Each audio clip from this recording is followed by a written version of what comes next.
जय हिंद दोस्तों। आप सब कैसे हैं? मैं आशा करता हूं कि आप सब बहुत ही अच्छे होंगे। तो चलिए हम इस वीडियो को कंटिन्यू स्टार्ट करते हैं।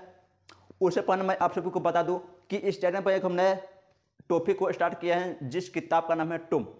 टॉम का अर्थ होता है थ्योरी ऑफ मशीन। टॉम का अर्थ होता है थ्योरी ऑफ मशीन। इसमें हम थोड़ा सा इसके बेसिक के बारे में समझेंगे कि आखिर थ्योरी ऑफ मशीन क्या है, आखिर इसको हमारे जीवन में काम क्यों आया।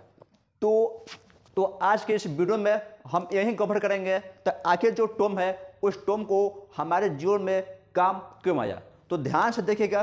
टॉम का नाम सुनते ही बहुत से स्टूडेंटों का हाथ पर कांपता है। क्यों? वजह यह है कि वो ध्यान से पढ़ाई नहीं करते हैं, या वजह यह हो सकता है कि उनसे कोई कह दिया होगा कि यह किताब बहुत हार्ड है, तो यह भी हो सकती है। तो मैं आप सभी से यही कहूँगा, किताब कोई हार्ड नहीं होती है। इस किताब को हम देखें, कोई हार्ड नहीं है, कोई कठिन नहीं है। हाँ, किताब है तो थोड़ा सा तो कठिन होगा, उसमें तो डाउट नहीं है, तो लेकिन उतना कठिन नहीं है कि जहां से आप अपने एग्जाम को क्लियर नहीं कर सकते हैं। तो चलिए, किताब तो हार्ड नहीं है, ये हम आपको जानकारी दे दिए। अगर आपको विश्वास नहीं है, इस चैनल पे जितने भी टॉम के आधार से जितना वीडियो आएगा उस वीडियो को आपको वॉच करते जाइए, तो आपको खुद समझ में आ जाएगा कि वास्तव में ये हम बात सत्य कह रहे हैं या असत्य, कि टॉम हार्ड है या नहीं है। चलिए हम स्टार्ट करते हैं बेड टाइम बर्बाद किए हुए आप सभी का। ध्यान दीजिए, यहां पर हम क्या निकल कर theory of machine, theory of machine. तो ध्यान दीजिएगा, थ्योरी ऑफ मशीन जो है, इसका कुछ हम कॉन्सेप्ट आपको बता रहे हैं। ध्यान दीजिए, ये एक किताब का नाम है थ्योरी ऑफ मशीन, लेकिन इसके अंदर और कुछ किताबें आती है जो हमको अभी उसको अध्ययन नहीं करना है, लेकिन आपको हम बता दे रहे हैं, ठीक है ना। कभी कोई पूछ देगा तो आप बता सकते हैं। 3 किताबें आती है, उन तीनों का नाम क्या है? एक का नाम है कोम, KOM, दूसरा का नाम है डोम, DOM, और नंबर 3 का नाम है वाइब्रेशन।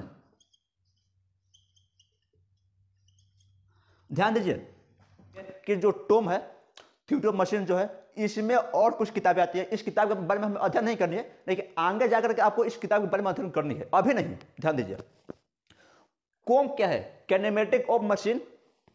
नंबर 2 आता है डोम क्या है? डायनेमेटिक ऑफ मशीन।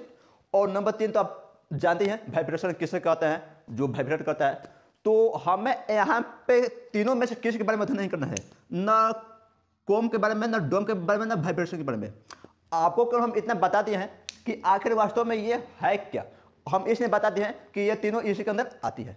हमको इसके बारे में हमें अभी अध्ययन नहीं करनी है, हम अभी टॉम के बारे में अध्ययन करेंगे, ठीक ना।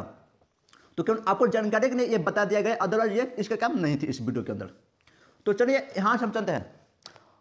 अब ध्यान दीजिएगा, जो थ्योरी ऑफ मशीन है, इसका अर्थ क्या होता है? थ्योरी का अर्थ क्या होता है? अध्ययन, यानी स्टडी। जिस चीज के बारे में हम स्टडी करते हैं उसे हम थ्योरी कह सकते हैं। थ्योरी ऑफ का मशीन क्या है? यंत्र कहिए या चाहे मशीन को मशीन कहिए। कहने का अर्थ है, जिस मशीन के बारे में, यानी जिस मशीन के उसके बॉडी के बारे में जब हम अध्ययन करेंगे तो उसको हम क्या कहेंगे? Theory of machine. यानी कहने का अर्थ है कि हमारे दैनिक जीवन में जितने भी मशीन का यूज अभी हो रही है, तो उस मशीन को बनाने के लिए कौन सा मशीन कैसे बनेगा, किस मशीन का कार्य क्या है, कैसे उसको हम करेंगे तैयार, तो उसको बनाने के लिए हमें आगे टॉम को अध्ययन करना पड़ेगा। जब तक हम टॉम को अध्ययन नहीं करेंगे तब तक हम कोई भी मशीन को बना नहीं सकते हैं। कहने का अर्थ है, यहाँ पे आपको समझ में आएगा, जैसे मान के चलिए आपको कोई कहता है कि एक मशीन आप बना दीजिए, और आपको जानकारी नहीं है कि वो मशीन कैसे बनेगी। आपको कोई कह दिया कि आप एक मशीन बनाइए, और आपको जानकारी नहीं है कि आखिर वो मशीन बनेगी कैसे, तो उसको बनाने के लिए सबसे आगे आता है फॉर्मूला। क्या आता है? फॉर्मूला। देखिएगा, हमारे थोड़ा आवाज में थोड़ा सा दिक्कत है, अदरवाइज आपको नहीं समझ में आते होगे, तो इसलिए हम यहाँ पर थोड़ा सा लिख दे रहे हैं, ठीक ना। ये तो पढ़ने से है, तो हम तो कुछ कर नहीं सकते हैं, लेकिन कोशिश करते हैं कि हमारी थोड़ा आवाज़ सुधर जाए। लेकिन अगर आपको आवाज़ न समझ में आए तो हम यहाँ पर आपको लिख दे रहे हैं, ताकि आपको वहाँ से दिक्कत नहीं हो। तो मशीन को बनाने के लिए सबसे आगे फॉर्मूला आता है। हमें उस फॉर्मूले को देखना पड़ेगा, समझना पड़ेगा कि कौन सा कंपोनेंट, यानी कोई भी मशीन को बनाते हैं तो उसका कौन से पार्ट को कहाँ पर जोड़ेंगे तो मशीन काम करेगा। जैसे मैं मान के चलिए कि एक लिंक यहाँ जुड़े, एक लिंक यहाँ, एक लिंक यहाँ जुड़े, और एक लिंक यहाँ, एक कंपोनेंट यहाँ लगाएं, फिर यहाँ, तो क्या ऐसे मशीन बन जाएगी? क्या ऐसा हम करेंगे तो मशीन में बन जाएगी? कभी नहीं बनेगी। जब तक हमें ये जानकारी नहीं रहेगा कि किस लिंक को कहां पर ऐड करेंगे, किसके साथ ऐड करेंगे, वो कैसे मूव करेगी, ये कैसे मूव करेगा, तो हमें जानकारी न जब तक से नहीं रहेगी तब तक हम कोई भी मशीन को बना नहीं सकते हैं। सपोज दैट कोई मशीन को आप देखिए, जैसे मैं शेपर मशीन को देखिए, ठीक ना, हम जब शेपर मशीन को देखते हैं तो वो ऐसे से मूव करती है आगे पीछे। तो मान के वो यहाँ तक वही मूव करी है, आगे गई पीछे जाई, यहाँ तक, अब इसे पीछे नहीं आ रही है और हम यहाँ पे खड़े हैं, तो हमको जानकारी है कि उस मशीन का जो लिंक है, जो अंतिम पार्ट है, वो इस भाग से इधर नहीं आएगी, और इसलिए हम यहाँ पे खड़े हैं। तो आखिर हमारा विश्वास कहाँ है? उस मशीन के ऊपर नहीं, हमारा विश्वास है इस टोम के ऊपर। तो ताकि टोम के सहायता से जिस व्यक्ति ने उस मशीन को बनाया है, हार्मोने को यूज करके उस मशीन को बनाया है, तो उस मशीन के ऊपर टोम के अनुसार हमें विश्वास है कि मशीन का जो अंतिम पार्ट है, जो अप डाउन आगे पीछे जो कर रही है, वो इस पार्ट से, यानी इस भाग से ये इधर नहीं आएगी, पीछे नहीं आएगी, इसीलिए हम यहाँ पर खड़े हैं। तो हमें डर क्यों नहीं लगती है? क्योंकि टोम के ऊपर हमें विश्वास है। आई होप आपको यहाँ तक समझ में आता होगा कि आखिर टोम में ऐसा क्या चीज़ है जहाँ से हमें ये विश्वास है कि कोई भी मशीन को जब हम बनाते हैं तो उसका जो मूविंग पार्ट है, जितने एरिया में उसका मूविंग पार्ट है, उतने ही एरिया में वो मूव करती है। आखिर क्या कर रहे हैं? कर रहे हैं कि हम सटीक फॉर्मूले का यूज करते हैं, किसके सहायता से? तो टोम के सहायता से, यही ना। तो टोम के सहायता से हम फॉर्मूले का यूज करते हैं।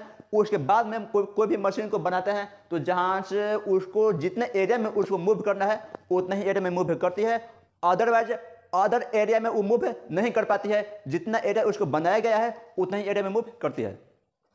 तो सो थैंक्स, आपको यहाँ से टोम, यानी टोम का जो किताब है, टोम जो हमारे पास किताब है, इस किताब के बारे में आपको जानकारी हो गया होगा। तो आखिरकार टोम क्या चीज़ है, आखिर टोम हम क्यों पढ़ेंगे? तो टोम हम इसलिए पढ़ेंगे कि कोई भी मशीन को बनाने के लिए किस लिंक को कहाँ ऐड करेंगे, किसको किस मूविंग पार्ट में ऐड करेंगे, कैसे ऐड करेंगे, उसको जानकारी प्राप्त करने के लिए हमारे पास टोम आया है। तो आई होप आपको यहाँ तक समझ में आता होगा। तो आज के नेता हैं, अब हमारा जो नेक्स्ट वीडियो रहेगा वो रहेगा चैप्टर नंबर 1, जिसका नाम है सिंपल मैकेनिज्म। ये बहुत ही महत्वपूर्ण चैप्टर है। यहाँ से आपको एग्जाम में 25 नंबर के क्वेश्चन आते हैं इस चैप्टर से। तो मैं यही कहूँगा कि आप हर वीडियो वॉच कीजिए और शुरू से अंत तक वॉच कीजिए, ताकि आपको कहीं भी दिक्कत न हो। तो चलिए आज के लिए इतना ही। अब हम मिलेंगे एक और नए वीडियो में। तब तक के लिए जय हिंद, जय भारत, वंदे मातरम।